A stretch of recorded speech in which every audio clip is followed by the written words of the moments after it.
Olá a todos, meu nome é Pietro, sejam bem-vindos ao meu canal. E hoje a gente continua o tour pela minha coleção de livros, meu Bookshelf Tour. No vídeo anterior, a gente falou um pouco sobre os livros que eu tenho sobre América Antiga, pré-colombiana, China e Japão. Hoje a gente vai continuar nessa estante. Temos também os livros sobre arte indiana, arte do Sudeste Asiático, arte egípcia e arte islâmica. Não é muita coisa, acho que vai ser um vídeo mais rápido. O último vídeo eu me empolguei bastante, eu adoro arte chinesa e arte japonesa, então eu acabei me demorando mais. Acho que esse vai ser um pouquinho mais rapidinho. Vamos lá, sem enrolações.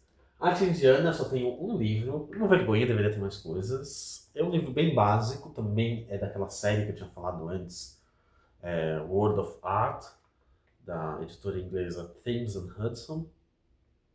É um livro simpático, bem introdutório. Tem, enfim, um texto simples, não tem nada de muito complexo. Ele fala, sobretudo, a arte hindu da Índia, né? Ele fala menos sobre...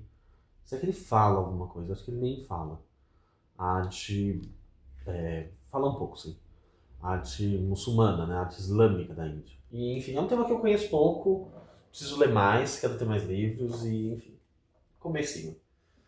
Outro tema que eu também tenho pouco e que é muito interessante é a arte do Sudeste Asiático.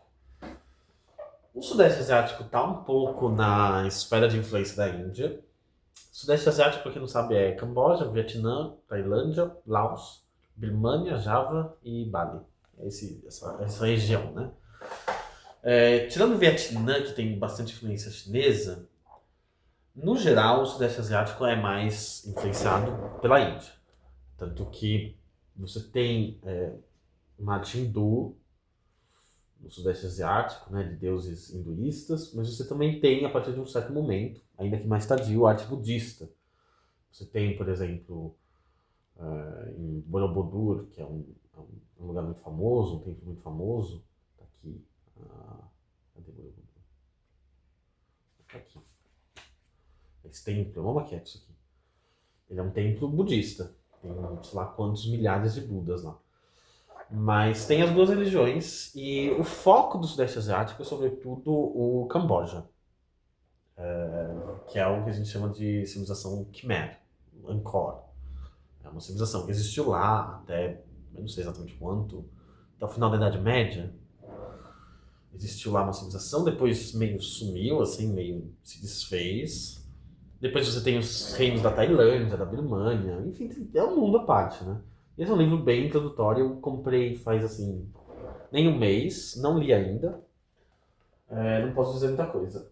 Eu sei que essa mesma editora, que é aquela que eu falei, a World of Art, ela também publicou uma versão mais atualizada. Eu cheguei a folhear uma vez, não sei, mas achei essa mais interessante. Ela é dividida pelos povos, etc. A mais recente é uma coisa mais cultural, e eu acho que ela unifica. Acho que ela não fala de cada povo, se não me engano, ela não fala de cada região específica dentro do Sudeste Asiático. Outro livro que eu tenho aqui, que aí é específico ao Camboja, e especificamente, sobretudo, a arte daquele povo que eu disse que é o povo Khmer. Também é da mesma série, esse aqui é mais específico. Eu ganhei de uma amiga que foi pra lá. Muito obrigado, Bel. Um beijo pra Bel. E eu li esse livro, é muito simpático. Eu li ele uma vez e meia, assim, eu li ele uma vez inteiro, e depois eu li até metade. E faz tempo, eu ganhei faz tempo, acho que eu ganhei tipo em 2016.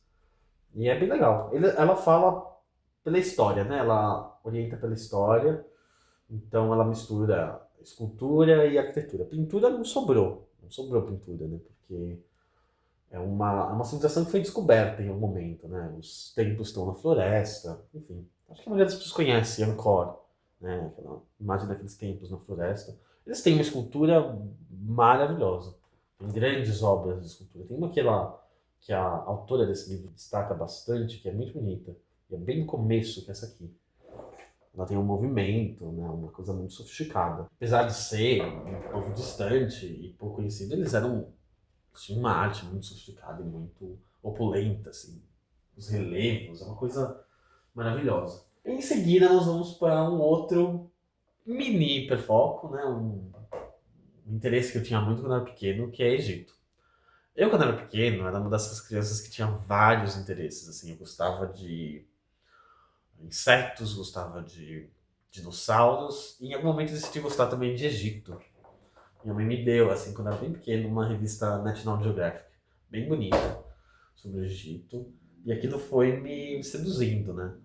E nem era tanto, tipo, a coisa das pirâmides. Eu gostava muito da parte mais opulenta, sabe? Tipo, principalmente Tutankhamon. Não vai dar pra ver, né, nos meus livros. Mas eu gostava do ouro, dos faraós, essas coisas, né? O que eu tenho de Egito? Eu tenho esse livro da Tashi, que eu comprei, eu nem lembro quando.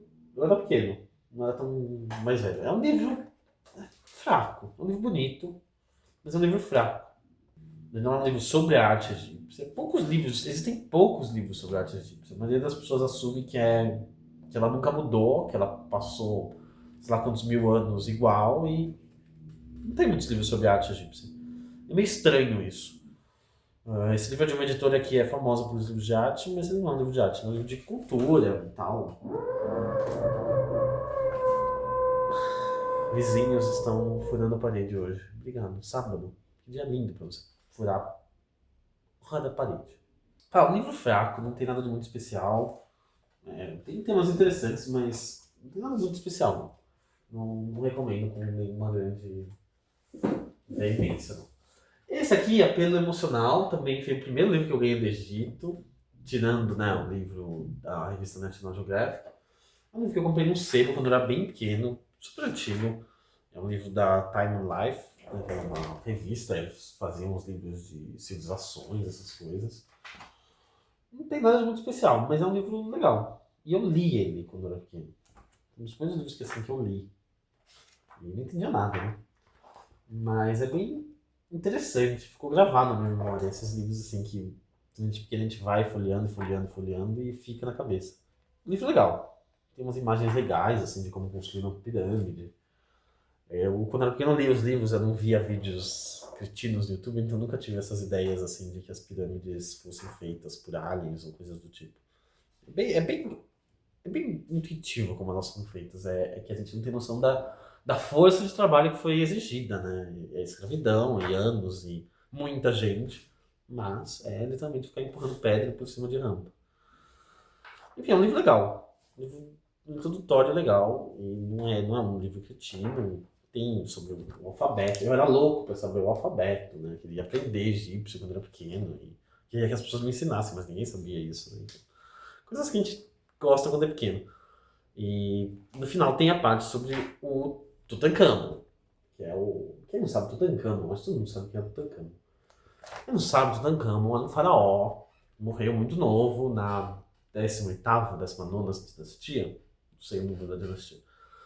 E é o único faraó que foi descoberta a tumba relativamente intacta e com os tesouros dentro. Tem várias tumbas no Vale dos Reis, né, perto de Luxor, Tebas, Luxor.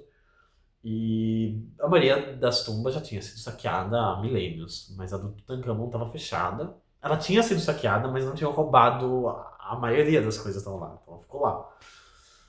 E é incrível, assim, foi uma descoberta dos anos 20 e é incrível, assim, as coisas que saem de dentro. Eu acho incrível. Mas antes de falar do Tutankhamon, eu esqueci que tinha esse livro também, tem esse livrinho super simpático sobre pirâmides. Esse livro é uma tradução do inglês, esse Edwards, não sei o que é Edwards. Esse livro é publicado em inglês pela Pelican. Inclusive eu falei em outro vídeo dos livros da Pelican. Tá vou colocar o link. É muito legal. É um livro que eu comprei quando eu era pequeno e ele não tem muitas imagens, até tem, mas assim, são ruins. Ele é mais a descrição da arquitetura. Não vou dizer que é uma leitura apaixonante. Não é, uma leitura meio técnica. Eu li quando eu era pequeno e fiquei boiando muito. Mas é legal. Eu tô pra ler de novo esse livro, assim. Não sei, preciso pegar um dia e ler. Eu li assim quando eu era muito pequeno mesmo. Nem sei se eu li inteiro. E aí eu tenho uma história sobre esse livro que é. Não deveria rir, porque é uma história meio pesada. Mas vou contar. Eu gostava, né, de ir em sebo quando era pequeno. Minha mãe, a gente não tinha muito dinheiro, né?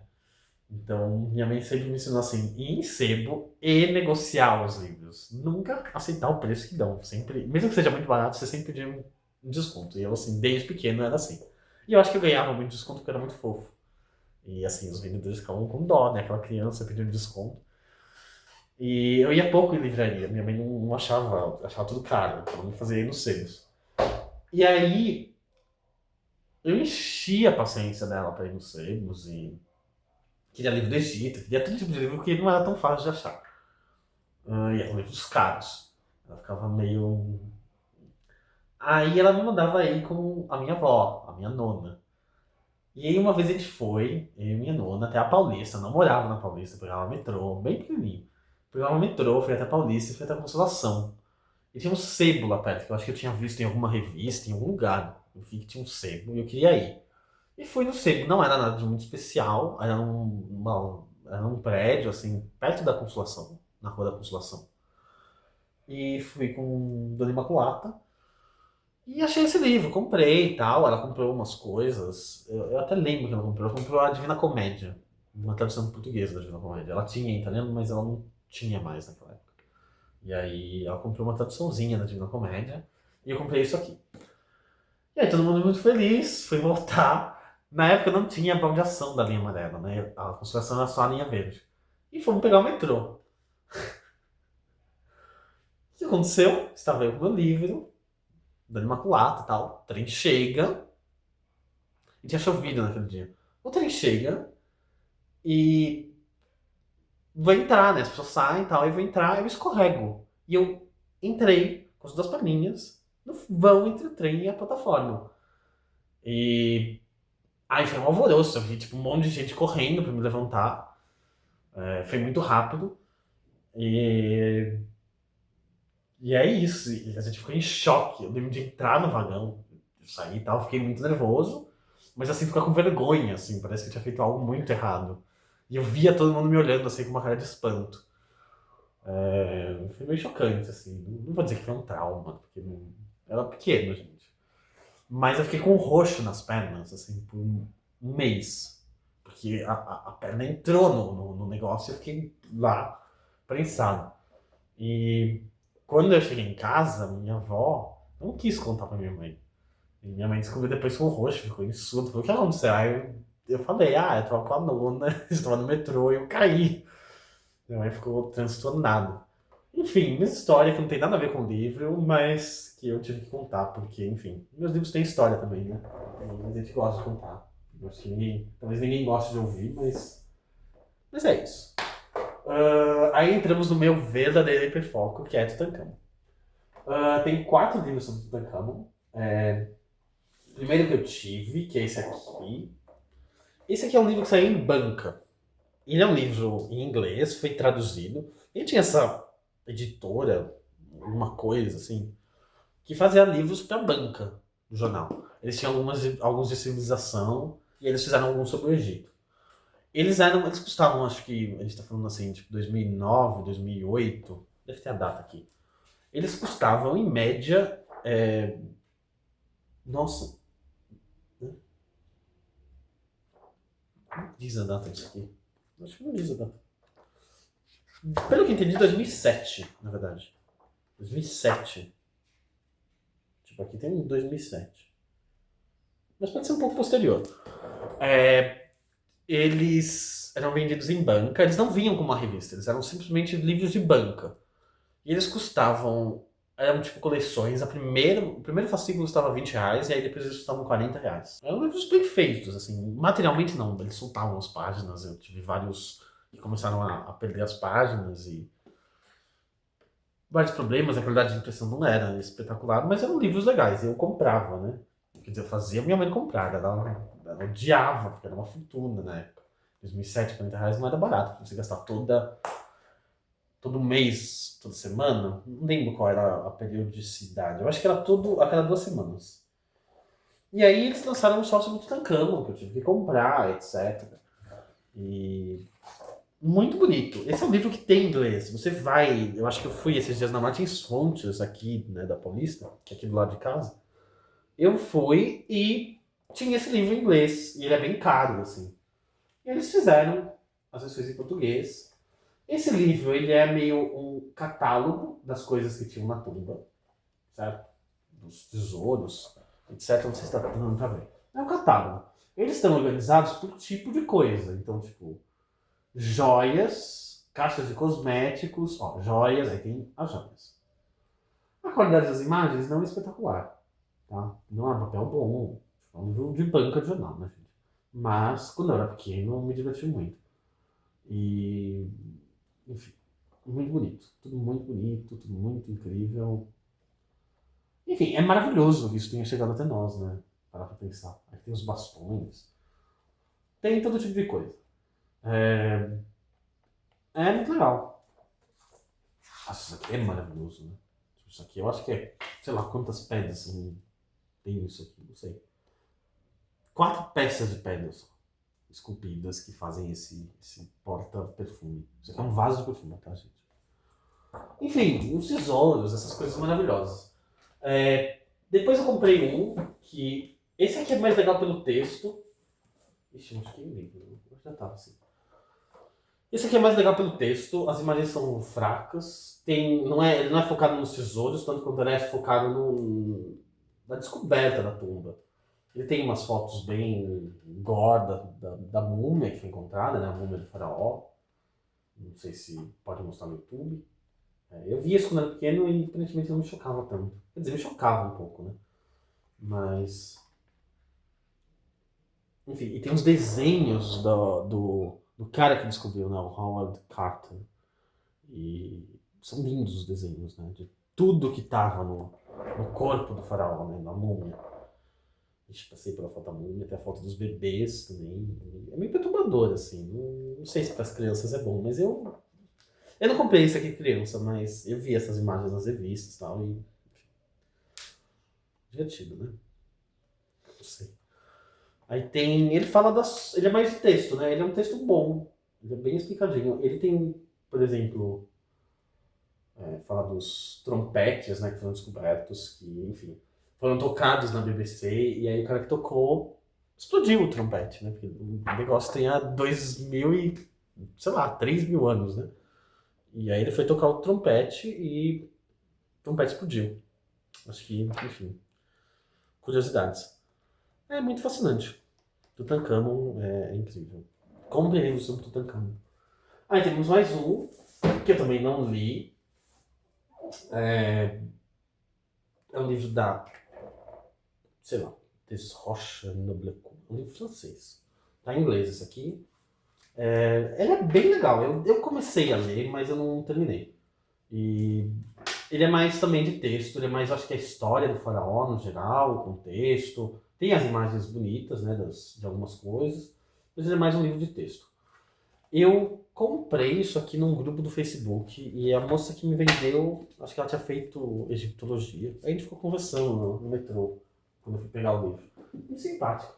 Se ela estiver assistindo um dia, manda um alô. Aí nós temos um livro mais bonito que tem sobre Tutankhamon, um livro mais estonteante, um dos livros mais bonitos que eu tenho, que é esse, publicado pela Thames Hudson também.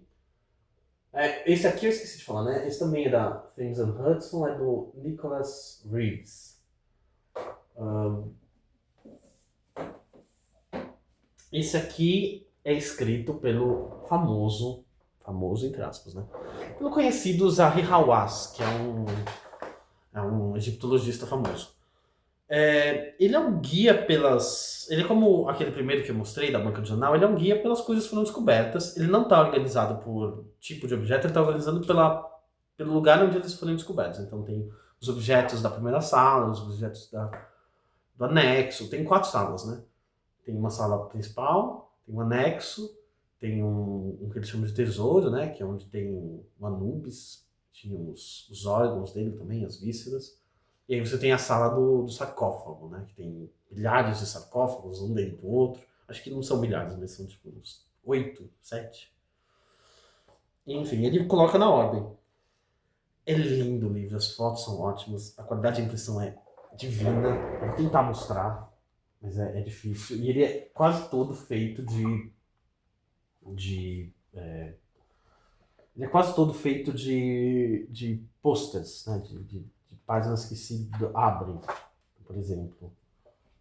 Ai, ele é todo assim. E é estonteante esse livro. Ele não é tão caro. Eu comprei na Amazon, eu paguei tipo R$ 120. Uma promoção, né? Não sei quanto tá agora. Vou colocar até link da Amazon. É lindo esse livro, é maravilhoso. É um dos livros mais bonitos do mundo.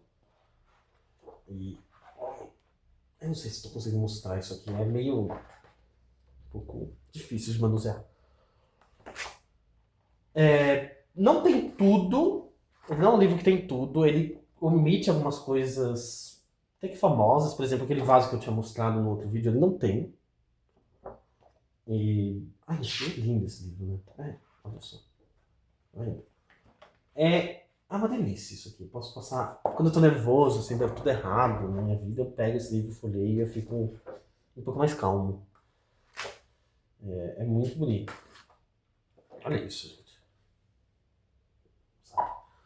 O problema desse livro, e é um problema bem engraçado, é que ele é escrito pelo Zahi Hawass, que é um egiptologista bem famoso, bem polêmico. Eu acho que ele se meteu numas furadas aí. Quem assistiu a Discovery Channel, documentário sobre o Egito, sabe quem é, porque ele vira e mexe, fazia documentário sobre alguma coisa, né? Tava sempre atrás de polêmica, etc. É um senhor com um sotaque inglês terrível, assim, quase incompreensível. E assim, tudo bem, legal ele, mas o texto desse livro, gente, é uma egotrip, assim. Ele conseguiu transformar um livro sobre um faraó que morreu há mais de 3.000 anos atrás, 2.000 anos atrás, num livro sobre ele. E eu não tô exagerando, gente. Eu vou ler pra vocês um trecho.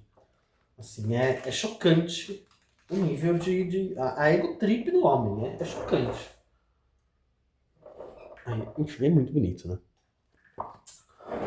Por exemplo, olha como começa o livro. Eu ainda lembro da primeira vez que eu visitei o Vale dos Reis. Foi no inverno de 1964, quando eu era um garoto de 17 anos, numa excursão de universidade para Luxor. Esse foi o ano no qual eu entrei no meu primeiro curso sobre egiptologia. E comecei o que seria uma fascinação pela vida inteira com a história e a arquitetura do Egito Antigo. Eu imediatamente me senti... o livro inteiro é isso. E não é só a introdução, que assim, a descrição dos objetos é assim.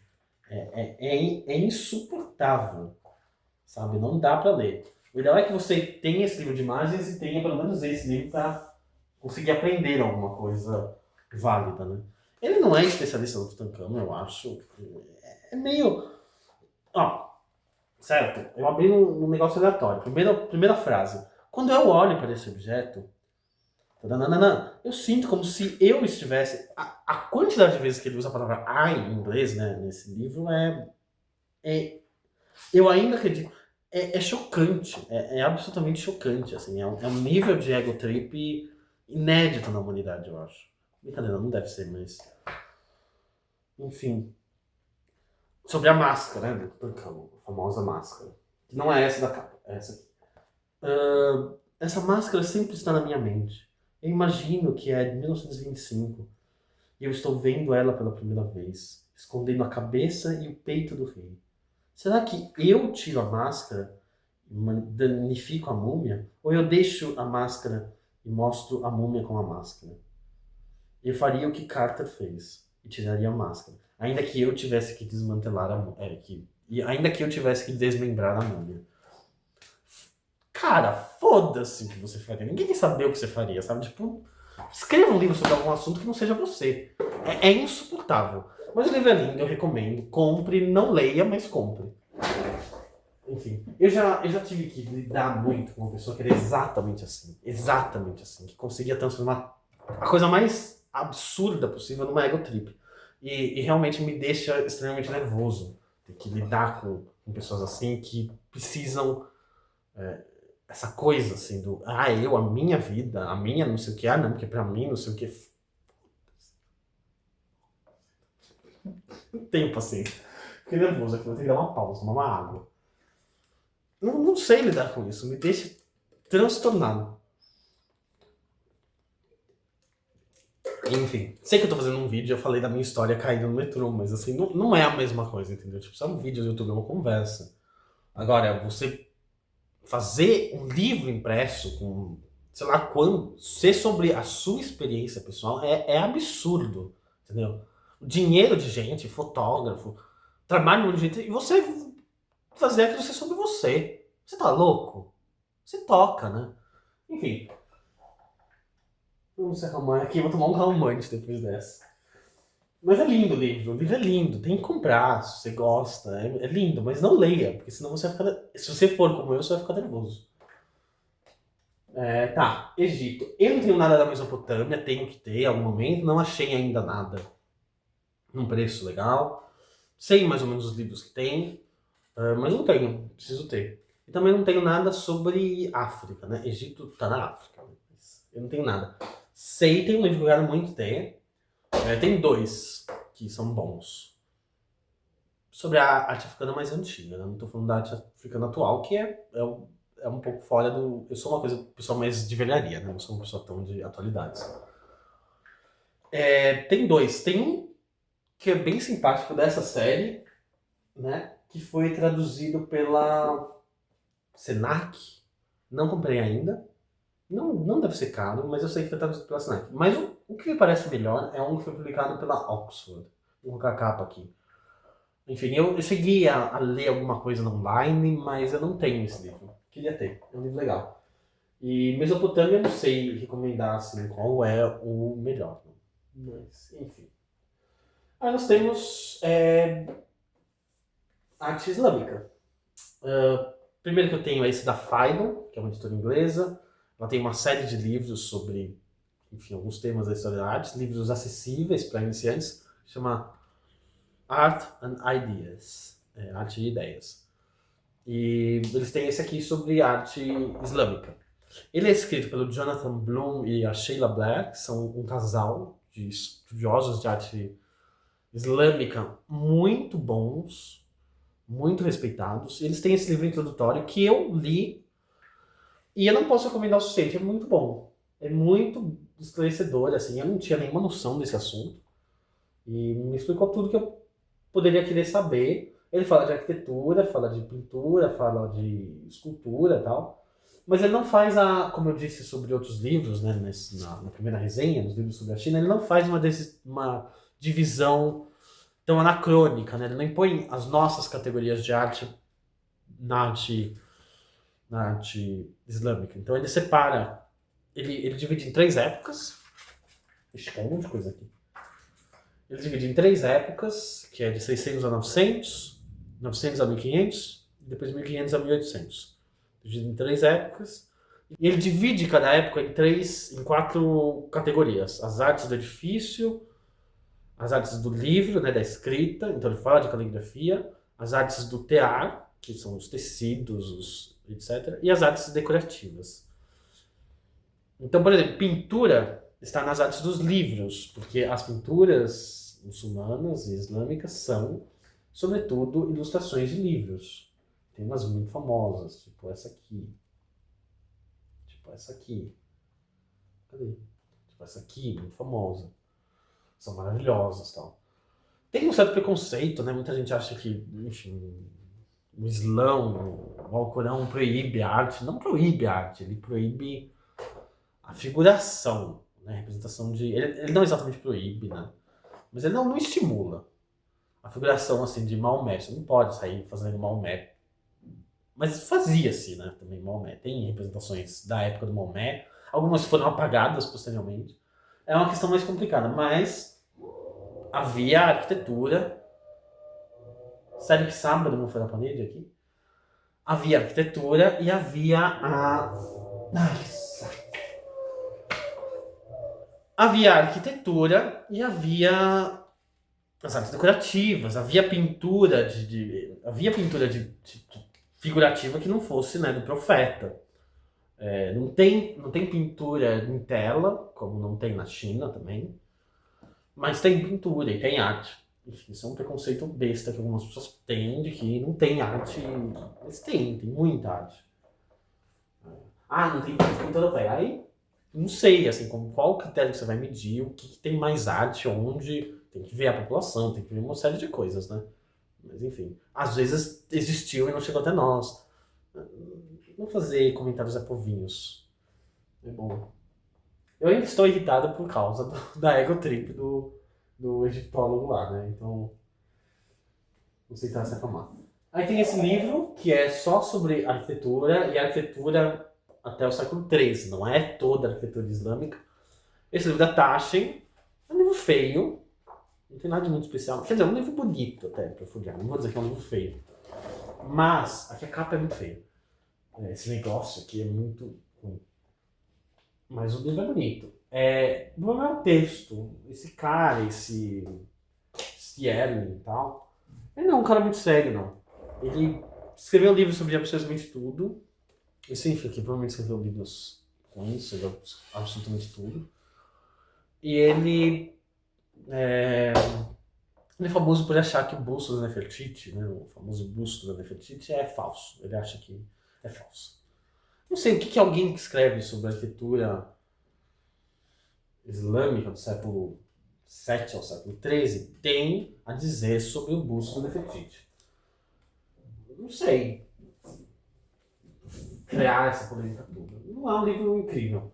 Muito melhor é esse livro aqui. Esse daqui é da mesma série desse, dá pra ver que é a mesma capa, só que esses são publicados depois, eles foram repaginados com mais fotos e mais imagens e, enfim, alguns foram escritos, alguns são novos, mas é a mesma série de livros. E são muito bons. Alguns foram traduzidos para português pela COSAC, no começo da COSAC eles traduziram alguns títulos, bem aleatórios, mas traduziram. Não traduziram esse, infelizmente, nem o primeiro, que eu não tenho. Tem 2 volumes. Esse é o segundo volume, é 1250, 1800. Foi difícil de achar, quando apareceu nesse individual eu comprei. E é lindo o livro. Ele é bem técnico, não é um livro introdutório, ele é um livro mais técnico, mais aprofundado. Ele é escrito pelo mesmo casal do livro, desse livrinho aqui. E é muito bom. Algumas imagens fora de foco e tal, mas tudo bem. Tem muitas imagens aqui que não tem em outro lugar.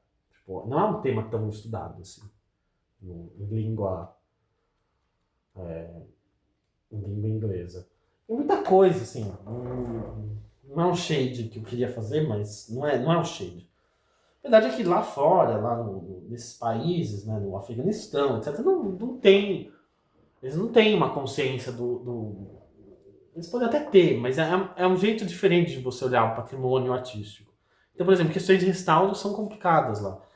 Por exemplo, tem isso aqui é uma coisa muito bonita, fica em Samarcândia. Eu não sei qual é o nome português dessa cidade. Mas isso fica lá, acho que no Turcomenistão. Fica num lugar assim, longe, não sei qual é o país. Não sei se aqui diz qual é o país. É tipo aqui, tá vendo? No meio da Ásia. Tem esse negócio lindo. E aí eu fui ver, eu lembro quando eu li esse livro, eu li o livro de fato, e fui ver e fui atrás de outras fotos desse negócio, e ele foi totalmente refeito, assim. Não é mais assim. Foi refeito, foi reformado, e assim, você entende restauro, né? Teoria do restauro, como ela é vista na Europa, né? Entre aspas, Ocidente.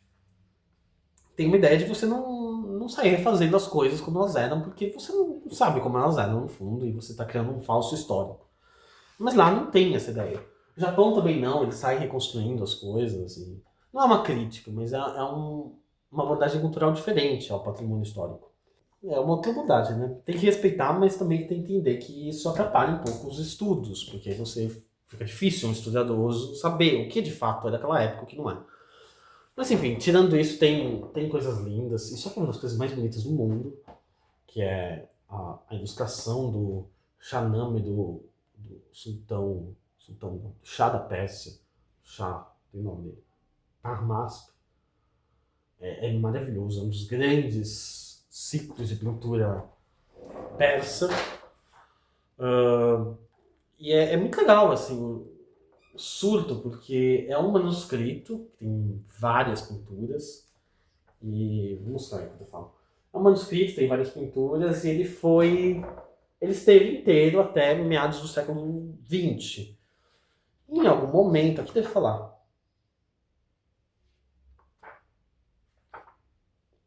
Em 1959, um querido comprou o manuscrito e decidiu separar as páginas e sair vendendo por aí. E o manuscrito, que sobreviveu intacto por 400 anos, foi desmembrado na sequência. Folhas individuais foram vendidas em leilões como pedaços de pizza. E a integridade de uma das obras-primas da arte islâmica foi destruída. Isso aqui eu estou falando do autor. É complicado, é meio triste todos esses livros aqui é triste, porque não sobrou tanta coisa, não tem tanta coisa em inglês. Não tem. Infelizmente não é tão respeitado tanto lá, mas sobretudo aqui também, né? Muitos colecionadores às vezes não respeitam tanto essas obras de arte. Enfim, elas passaram por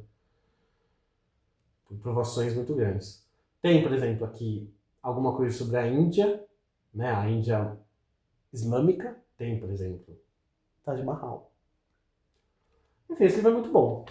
Recomendo muito. Eu li ele, e, enfim, é técnico. Não é uma leitura de boa ou mas é muito bom. E ele tem o primeiro volume também, que é escrito por outros estudiosos, acho que é o Oleg Grabar, que é um cara muito importante também de arte islâmica, e um outro tio aí. Eu não tenho ainda. Ele tem várias edições e eu sempre estou esperando para comprar a edição mais recente, né, que faz par com essa, mas eu ainda não achei. E para fechar, que é um livro que eu nunca sei onde eu coloco, ele fica sempre indo pra lá e pra cá, da Rússia, né? Eu sempre acho que eu deveria colocar a Rússia aqui, mas ela acaba subindo às vezes, enfim. É um livro da arte russa, da mesma série daquele, e da maioria dos que eu falei até agora, que é uma série muito boa. Não li ainda, comprei faz pouco tempo, acho que eu comprei ano passado, ainda não tive tempo de ler. É legal. Tem os ícones, tem o famoso Andrei Rublev. Cadê o Andrei Rublev? Acho que esse aqui é o Andrei Rublev. Não. Cadê o Andrei Rublev? Esse é o Andrei Rublev. Não. Cadê o Andrei Rublev? O famoso Andrei Rublev. Quem não sabe, o Andrei Rublev esse aqui é o Andrei Rublev. É um pintor famoso, né? Tem um filme sobre ele. Tem arquitetura, mas vai também para a arquitetura europeizada da Rússia, né? O barroco russo. E quem não sabe, o Renascimento chegou cedo na Rússia, né? Isso aqui é de 1505 e já tem alguns traços de Renascimento. É um mundo à parte a Rússia, né? Ele não fala do século XX, ele termina literalmente em 1900. E tem até um Kandinsky aqui de 1905. E aí você quer ler sobre arte russa, né? Moderna e tal, não é esse livro. Esse livro é para arte mais tradicional. Bem, é isso. Espero que tenham gostado. Próximo vídeo, arte da Antiguidade, Grécia e Roma. E alguns gerais que estão aqui perdidos. É isso. Até a próxima.